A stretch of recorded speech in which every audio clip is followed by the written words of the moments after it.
Et nous sommes de retour sur Direct Investisseur et on rejoint tout de suite en duplex Jérôme Vinerier qui est analyste indépendant. Bonjour Jérôme. Bonjour Jérôme. Alors ce matin on va parler des indices, notamment le CAC 40 qui a commencé ce matin un petit peu dans le rouge et là nous sommes toujours dans le rouge, mais stable on va dire. Stable. Donc pas beaucoup de tendance après une heure de cotation. Est-ce que vous pensez qu'on peut avoir une séance un peu comme hier, c'est-à-dire avec une belle hausse un peu plus tard dans la journée? Alors, pas forcément aujourd'hui. Après, ce qu'il faut garder en tête, tout simplement, c'est qu'on reste dans un marché haussier à moyen terme et que, en dépit de la forte appréciation depuis le début de l'année et d'un marché qui peine vraiment à poursuivre sur les mêmes rythmes d'appréciation, on n'a toujours pas de signaux de retournement. On l'a d'ailleurs vu hier. Le marché VGT depuis quand même près de 2 semaines entre les 5250 et puis la zone des points bas sur le CAC 40, les 5130. On a réagi à nouveau sur ce niveau de support. Donc voilà, au niveau des courants, on a toujours le courant acheteur qui domine les échanges. Donc les perspectives, les probabilités plaident plutôt en faveur d'une poursuite de l'appréciation. D'ailleurs, on a vu hier le CAC 40 marquer un nouveau plus haut depuis 2008 en séance. On n'est pas vraiment parvenu à confirmer, on le voit notamment ce matin avec des prises de bénéfices.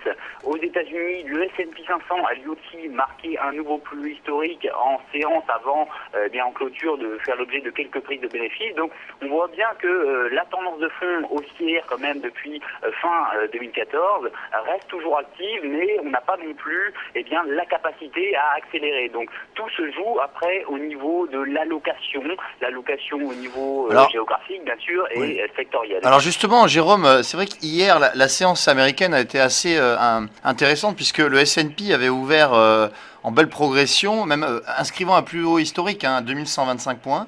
Et finalement, ça n'a pas été confirmé, cette hausse, et on est reparti à la baisse sur l'indice américain. Donc finalement, les Européens prennent le pas un petit peu ce matin des Américains. Oui, effectivement, on le voit, et il y a déjà eu avec les contrats futurs hier des prises de bénéfices suite à cette accélération haussière, puis derrière la rechute. Mais d'une manière générale, on bloque pour le moment, on est bloqué par ces résistances, mais en même temps, on a tout simplement une bonne tenue des cours pour un niveau actuel. Donc, ce n'est qu'une question de temps, vraisemblablement, avant que l'on parvienne vraiment à s'affranchir des niveaux actuels et que l'on poursuivre l'appréciation. Si on fait référence au S&P 500 notamment, c'est vrai que la zone de résistance actuelle qui a été travaillée hier, les 2120 points, qui était le précédent plus haut historique marqué au cours du mois de février, on est dans une consolidation latérale. On est en train d'avoir une pression haussière sous la résistance, donc sans trop s'avancer, sans trop prendre de risques, on peut parier tout simplement ou tabler tout simplement sur le débordement de ce niveau et une poursuite de l'appréciation de quelques pourcents encore au cours des prochaines séances. Donc pour le moment, voilà, pas de réelle inquiétude. Après, pour ce qui est de la stratégie sur indice, moi c'est vrai que je ne suis pas acheteur sur le niveau actuel, après la forte appréciation depuis le début de l'année, et compte tenu quand même de ces quelques signaux d'essoufflement, je ne vais pas dire de faiblesse, puisque c'est plus de l'essoufflement. En revanche, en termes d'allocation, on peut toujours être exposé sur certains secteurs. Vous parliez il y a quelques instants des secteurs bancaires ou de l'énergie. Moi, c'est vrai que depuis quelques semaines, que ce soit l'énergie, les ressources de base ou les utilities, on voit tout simplement des secteurs qui prennent le relais sur les autres qui avaient beaucoup progressé, comme l'automobile, les foncières notamment, la technologie, les médias. Alors, si on parle maintenant du stock 600, c'est vrai qu'on voit que l'indice des 600 plus fortes valeurs européennes sont dans un canal haussier. On a vraiment, on sent que l'indice est vraiment à la hausse. Est-ce que vous pensez qu'on peut encore jouer la hausse de l'indice et donc des valeurs qui composent cet indice ? Alors, pour ce qui est de l'indice Top 600, on avait parlé, pour resituer le contexte, du débordement de la résistance des 350 points fin 2014.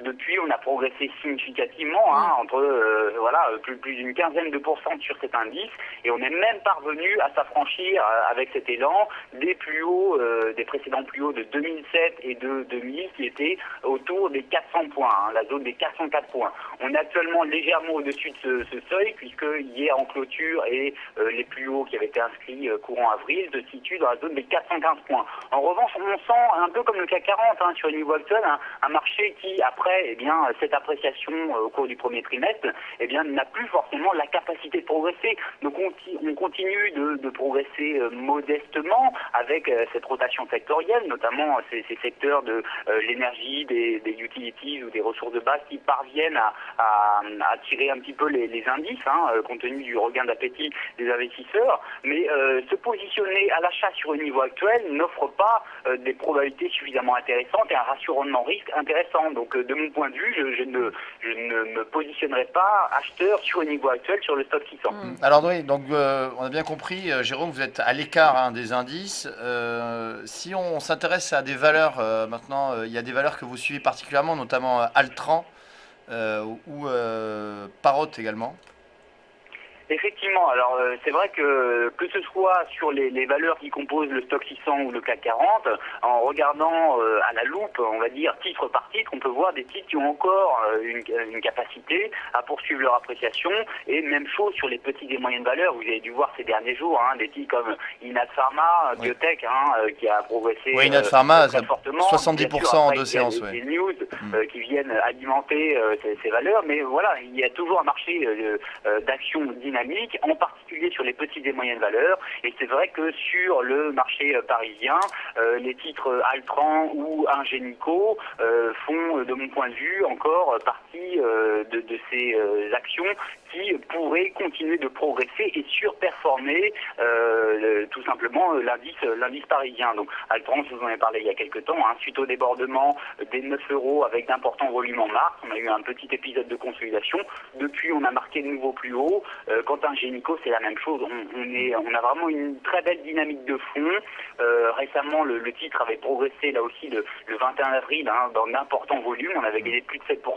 Derrière, on a eu quelques prises de bénéfices. On a effectué un pullback, c'est-à-dire qu'on est venu tester l'ancienne résistance autour des 106 €, et on est en train de repartir de plus belle. Donc ça fait partie vraiment des valeurs sur lesquelles je reste confiant et que je continue à travailler avec beaucoup plus tout simplement de conviction que sur les indices actuellement.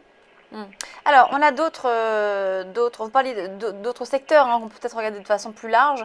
Vous parliez du secteur de l'énergie et des utilities. Alors, c'est vrai que ce sont les secteurs sur lesquels vous êtes positif aujourd'hui. Est-ce qu'il y a d'autres secteurs que vous pensez que l'on peut jouer? On a beaucoup de rotations sectorielles qui s'opèrent, beaucoup de mouvements de flux assez violents en ce moment.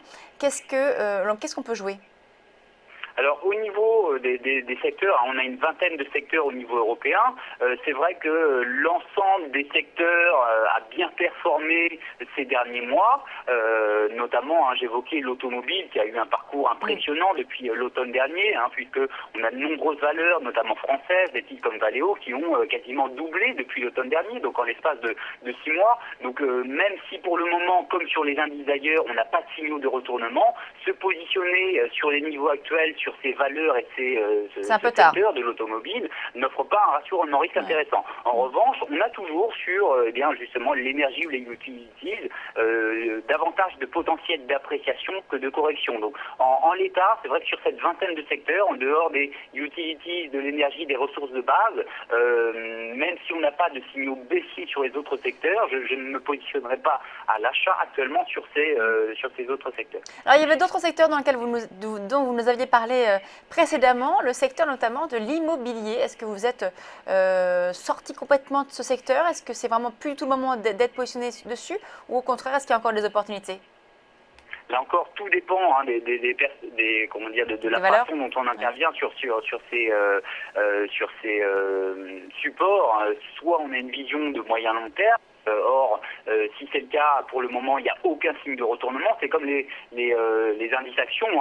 Tant qu'on n'a pas de signaux de retournement, on peut essayer d'alléger pour tout simplement essayer de se positionner ou se renforcer plus bas. Mais en l'état, on n'a aucun signe de retournement. Donc après, moi, j'aurais plutôt tendance, ça a été le cas déjà il y a quelques semaines, donc maintenant je ne modifie plus mon allocation sur ce secteur, mais à attendre une correction pour me positionner, puisqu'on a eu une appréciation là aussi forte sur ces valeurs. Donc je ne vois pas pas vraiment de potentiel d'appréciation pour les 2-3 prochains mois actuellement sur les foncières, mais en même temps, il n'y a pas de raison de foncièrement être vendeur et de s'attendre à une correction, puisque le marché tient très bien.